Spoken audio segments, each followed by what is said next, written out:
Aloha everyone, and welcome back to this breaking news edition of the Kilauea Volcano and Leilani Estates update for August 26, 2018. Tonight's breaking news: USGS stated they received a report that there was a small lava pond visible within the Fissure 8 cone. We'll have more on that as we get to the USGS report. For Sunday, August 26, 2018 at 10:40 a.m. Hawaii Standard Time, the USGS reports that seismicity and ground deformation are negligible at the summit of Kilauea Volcano. On the volcano's lower east drift zone, a small lava pond was visible deep within the Fissure 8 cone from a Hawaii County Fire Department overflight Saturday morning on August 25th. A few ocean entries were oozing lava, and lace plumes were minimum from HVO overflights at the beginning of this week, August 20th and 21st. Sulfur dioxide emission rates at both the summit and lower east drift zone are drastically reduced. The combined rate is lower than at any time since late 2007. On Tuesday, August 21st, the SO2 emissions from the lower east drift zone were too low to measure, although SO2 smells were noticed. Our next overflight is scheduled for tomorrow morning, August 27th. The passing of Tropical Storm Lane has left the island of Hawaii in a flash flood watch. The Hurricane Tropical Storm had little effect on the eruption aside from minor rockfalls at the summit and increased steaming from Pu'u'o and lower east drift zone vents. However, Hawaii Volcanic Observatory lost communication with several monitoring stations on the east side of the island in the last 2 days, but the losses only slightly reduce our ability to assess volcanic conditions. Whiteout conditions could occur on the new lava field due to steam produced by heavy rainfall on still hot lava flows.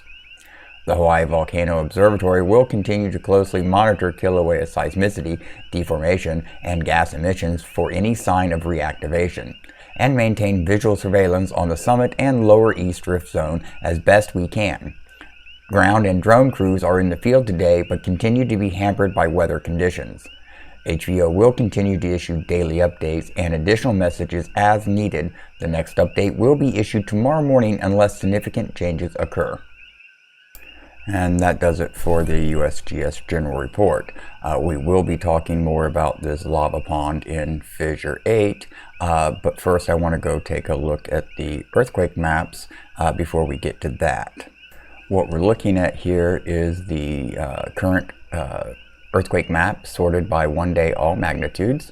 And as you can see, in the lower east drift zone, there has only been a few little ones down around the coastline, and of course a few up around the crater summit itself. But other than that, it's overall quiet. Now, changing the sort from 7-day to 7 days all magnitude, we see pretty much the same pattern. Most of the quakes are down around the coastline and up at the summit. Still not a significant number indicating any major activity. And the reason why I wanted to look at this before we discuss the lava pond is because this all ties in with it as well. Okay, now for my hypothesis on why there is a lava pond, a small lava pond deep in the cone of Fissure 8, according to the USGS report, which was based on the information received from the Hawaii County Fire Department's overflight on the morning of August 25th.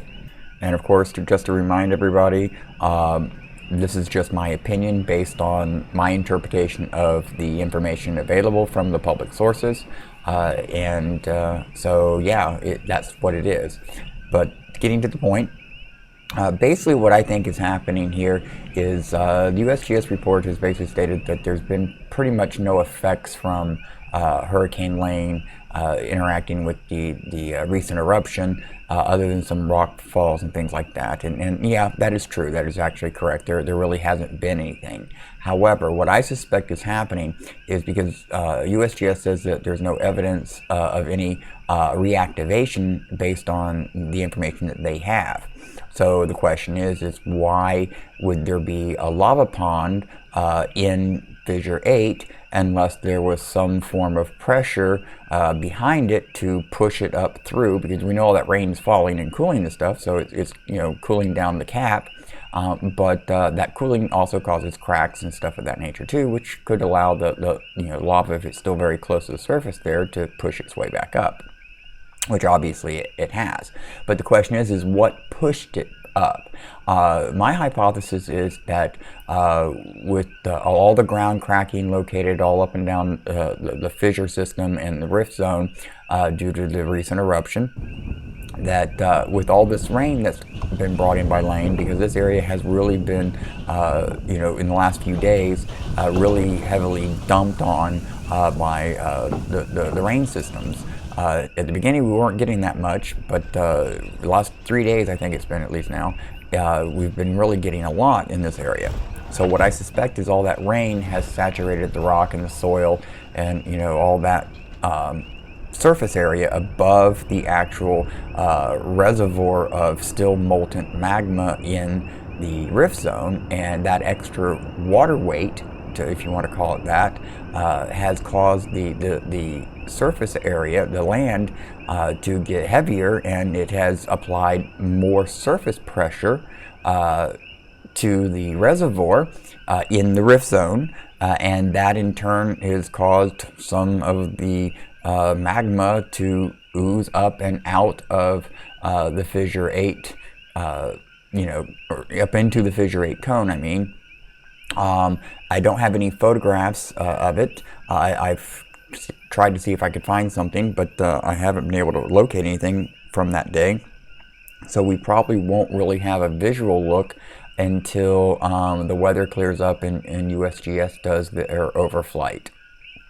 So that's my hypothesis on why there is a lava pond in fissure 8. Now, it was spotted, and I want to point this out, it was spotted on the morning of August 25th. That doesn't necessarily mean that it is still there today, or that it hasn't gotten larger. However, there is no current signs in the area that would indicate that there's any eruptive activity actually taking place, short of the very minor oozing and creation of a small, because they did state that it was small, lava pond. So I would actually chalk that up to the same type of thing that would occur, or that's occurring down on the flow field at the Pahoa area, where there's still a few little areas oozing lava into the ocean. Again, that's the weight of the surface material pushing down on the still molten material and making it go out in little places. That'll come to an end soon enough as well, and I suspect this actually added little pressure from all this rain making this ooze out is actually a good sign in telling us that there's no other pressure behind in the system, because it wasn't there before. We get all this rain and now it's there, but like I said, a few times already, that's just my hypothesis. It's the way I kind of interpret the information. Let me know what y'all think in the comments. This is a good discussion, I think, to have, because it's interesting. This is all new stuff. We actually get to see how a hurricane affects a volcanic eruption, even though it's post-eruption, or in the lull or pause, whatever you want to call it. But it's still interesting to see that there is possibly a small effect dealing with the amount of rain.